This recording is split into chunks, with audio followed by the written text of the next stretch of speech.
For question G, we've got cot squared minus 8 tan. So I think I'm going to do with that, I'm going to write this as 1 over tan squared theta minus 8 tan theta equals 0.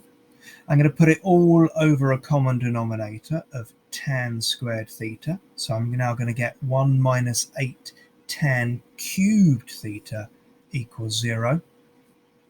And then times both sides by tan squared theta gives me 1 minus 8 tan cubed theta equals 0.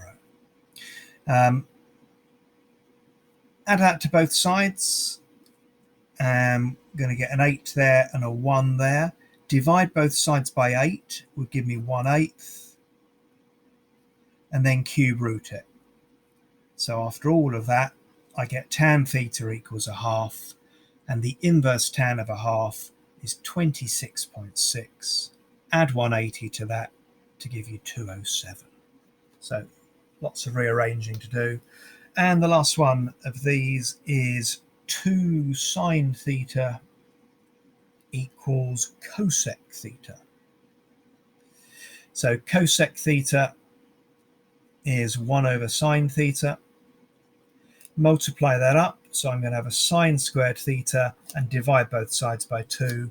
Sine squared theta equals a half. That gives me sine theta equals square rooting 1 over root 2, and much like one of the earlier ones, I'm going to have a plus or minus there as I do that. So the inverse cos of root 2 is 45 degrees. 180 minus that makes 135. The inverse sine of minus root 2 is minus 45 degrees, which we don't really want, do we? But 180 minus that makes 225, and add 360 to that will give you, sorry, running out of space, will give us 315. 1, 2, 3, 4 answers there.